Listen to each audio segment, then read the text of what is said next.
Salut à tous et bienvenue dans ce nouvel épisode de Je critique vos vidéos. Donc je rappelle le principe, vous m'envoyez vos vidéos pour que je donne mon avis dessus et moi je vous fais un retour bienveillant pour que vous puissiez progresser pour vos prochaines vidéos et que tout le monde puisse en profiter. Ça reste mon avis, c'est pas forcément la vérité, donc si vous n'êtes pas d'accord avec ce que je dis, n'hésitez pas à le dire dans les commentaires. Aujourd'hui, on va regarder une vidéo de Cédric, c'est un clip vidéo qui a été tourné dans un super décor à la montagne. Et donc Cédric, visiblement, c'est ton premier clip, c'est la première fois que tu fais ce genre de vidéo. Si vous voulez voir le clip en entier en pleine qualité, je vous le mets ici en fiche et en description. Allez, c'est parti! Premier plan très intéressant avec la netteté sur le piano et le flou sur le chanteur derrière. Bon, déjà le choix du décor est très intéressant, on a vraiment un beau cadre ici avec les montagnes au fond, du vert ici, du blanc, du bleu, donc visuellement ça rend très bien. Au niveau de la lumière, elle est peut-être un petit peu brute, c'est-à-dire que là je pense que vous avez filmé à peu près à la mi-journée, parce qu'on voit que le soleil en fait il vient à peu près du dessus. On a une ombre ici qui est très verticale, ce qui donne une lumière très dure, avec des ombres très prononcées. On le voit bien ici d'ailleurs, l'ombre ici est très nette, elle vient d'au-dessus. Lui, il est un petit peu ébloui par le soleil. Là, on est un peu cramé en termes d'exposition. Donc déjà, le premier conseil, c'est essayer d'avoir une lumière plus douce, donc plutôt tôt le matin, après le lever du soleil, ou alors tard le soir, avant le coucher.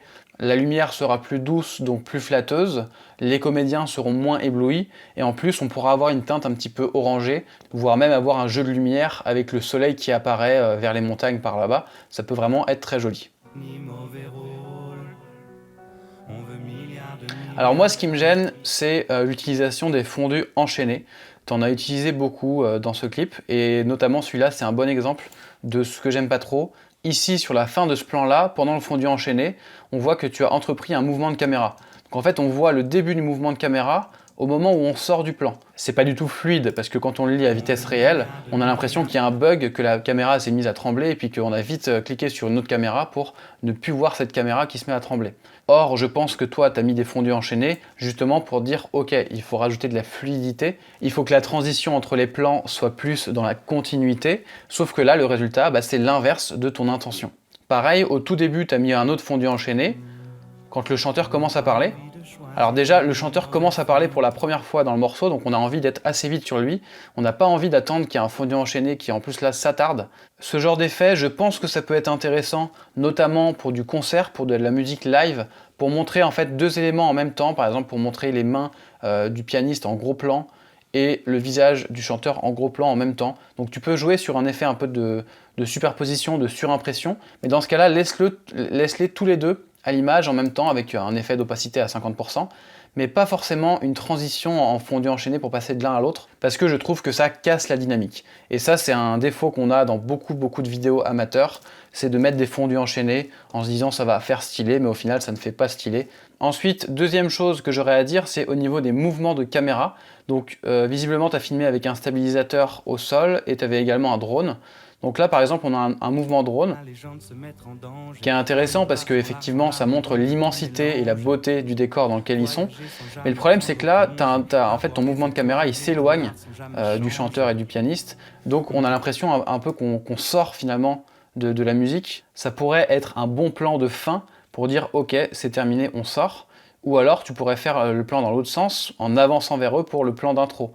À un autre moment du clip, tu as plutôt choisi de faire un mouvement circulaire avec ton drone, et ça c'est bien pour mettre pendant le morceau, parce que là on reste à la même distance d'eux, donc ça veut dire que ok, on est pendant le morceau, on est en plein milieu du morceau, et on tourne avec eux, et pendant ce temps-là, on voit le paysage derrière eux qui défile, donc on prend conscience finalement de leur environnement, mais on n'est pas en train ni de finir, ni de commencer quelque chose. Et ça me permet d'embrayer avec un autre problème que j'ai remarqué, juste après ce mouvement drone là qui recule, tu passes sur un plan, en fait, un plan comme ça qui bouge, parce qu'en fait, tu as filmé la plupart des choses avec ton stabilisateur, et donc on a un plan ici, là où au début ils sont un peu centrés à droite, après ils sont à gauche, tu te rapproches, ils sont à gauche, et après, en fait, on se rend compte qu'on a quasiment tout le temps du mouvement sur les plans.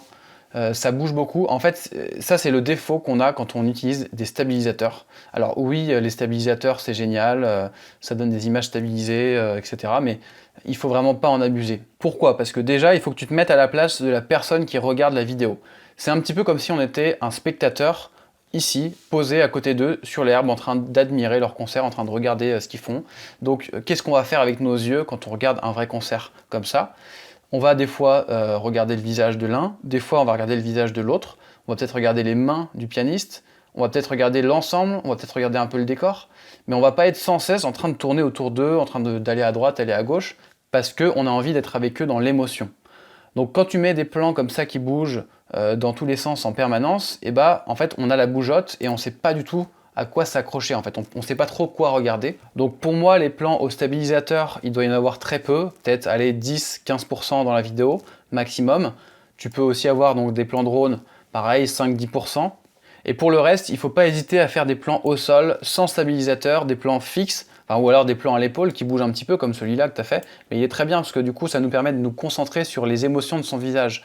Et on n'est pas en train de bouger dans tous les sens. Parce que le problème d'un plan comme ça, c'est qu'en fait, on ne sait pas quoi regarder. Est-ce que tu veux nous montrer la montagne là? Est-ce que tu nous montres eux? Après, tu te rapproches d'eux, mais en fait, c'est un petit peu long. On est à moitié derrière le chanteur. Ici, quand on est comme ça, le chanteur, il nous tourne un peu le dos, alors qu'il est en train de chanter, donc on aurait quand même envie de voir ce qui se passe. En général, quand on est sur un morceau de musique, le chanteur, il est filmé la plupart du temps.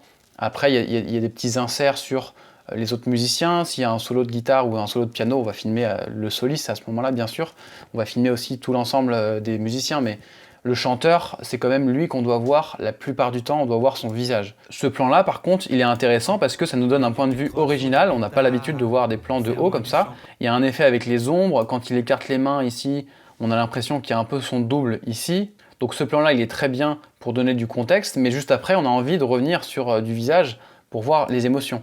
Et là, c'est pas ce que tu fais. En fait, tu fais des plans au stabilisateur en te disant « j'ai un super accessoire qui me permet d'avoir des images bien stables même quand je bouge », mais ça a des limites. C'est-à-dire que là, on voit bien que tu bouges un petit peu dans tous les sens, ce qui fait qu'au final, l'image, elle n'est pas si stable que ça. Pareil pour le plan d'après, là, on a vraiment zéro émotion parce qu'on est sur de l'herbe, sur de la chaussure, du vêtement. On a envie de voir son visage. Alors c'est bien sur la fin du plan, mais sur le début, on a un peu l'impression, si tu veux, qu'on est sur une démonstration du DJI Ronin SC2. Donc voilà, c'est bien, ça montre tout ce que sait faire l'appareil, mais là, c'est pas ça qu'on a envie de voir pour ce genre de vidéo.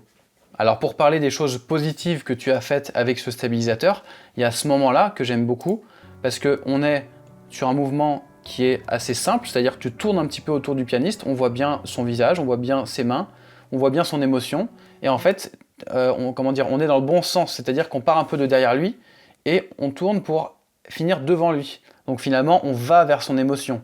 Et on est sur un plan qui n'est pas trop large, donc on est suffisamment proche en fait pour bien voir son visage, bien voir ses mains.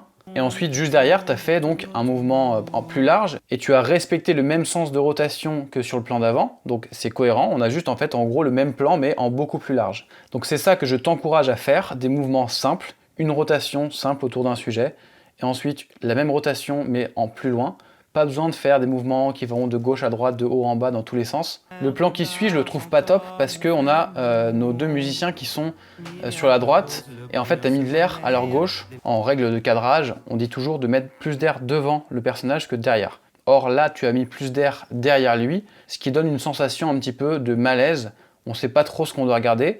Par contre, après, ton plan tourne et à partir du moment où lui, du coup, il regarde vers la gauche, et bien là, le plan est beaucoup plus cohérent parce que il est tourné vers finalement vers le centre de l'image. Donc là, on peut regarder la montagne. Enfin, voilà, c'est beaucoup plus naturel ce genre de plan. Et encore une fois, là, tu as fait durer un plan assez longtemps parce que on était déjà sur du large, puis on revient sur du large. Donc en fait, tu aurais pu faire ici plan large, puis là revenir sur le serré du chanteur, et ensuite mettre voilà ce plan-là que à partir de là. J'imagine que tu as fait tout en une prise. Enfin, tu as peut-être fait une prise, deux prises, trois prises. Mais n'hésite pas voilà, à vraiment faire plusieurs prises. En fait, tu peux te dire par exemple, sur une prise, je fais tous mes plans drone. Donc je commence au début par un plan large qui s'approche d'eux. Ensuite, je fais plein de plans qui tournent autour d'eux, qui sont au-dessus d'eux, qui bougent, enfin des plans un peu latéraux, etc. Et à la fin du morceau, tu fais ce plan-là qui recule pour la fin. Ensuite, dans un second temps, tu peux faire tous tes plans stabilisés au sol. En fait, tu peux en gros partir du plus large avec les plans drone au plus serré. Donc deuxième prise, plan stabilisé au sol, et à la fin tu fais des plans serrés sur les comédiens. Comme ça, ensuite au montage, tu auras bien le choix pour tous les moments du morceau, entre plan large, plan moyen, plan serré, et tu ne seras pas obligé de te dire bon bah de toute façon là à ce moment-là j'ai filmé que en plan large, donc je suis obligé de laisser le plan large pendant 15 secondes. Je suis en train de me dire, en général en fiction, c'est vrai qu'on part toujours du plan large pour aller au plan plus serré, mais peut-être que là pour du clip, si les comédiens se fatiguent à force de refaire le morceau, peut-être qu'on peut commencer par le plan serré pour avoir les meilleures expressions, et ensuite finir par les plans de plus en plus larges, vu qu'on voit moins les expressions, peut-être que ça peut, voilà, si ça peut les arranger, on peut faire dans ce sens-là aussi. Ici, pareil, en termes de cadrage, c'est pas terrible parce qu'on a beaucoup d'air au-dessus de lui, sur une zone en fait qui est pas vraiment intéressante, hein, c'est du ciel, alors qu'il faudrait avoir plus d'espace sous ses yeux et pas au-dessus de ses yeux. Donc essaye de placer la ligne de ses yeux plutôt par là. En fait, ce que je trouve intéressant avec le clip, c'est qu'on a juste à s'occuper de l'image.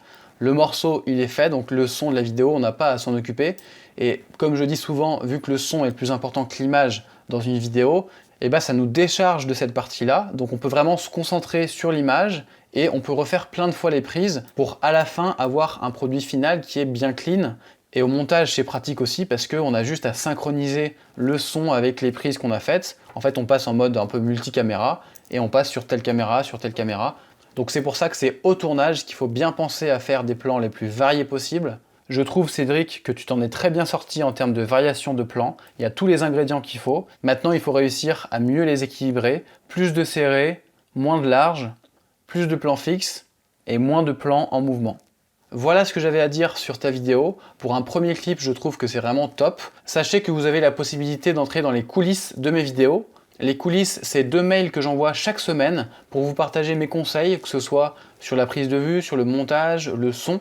Tout ça basé sur mon expérience de vidéaste professionnel au quotidien. Donc pour ne pas louper le prochain mail, vous avez le lien en description. Et sinon, on se retrouve très vite sur la chaîne. Salut!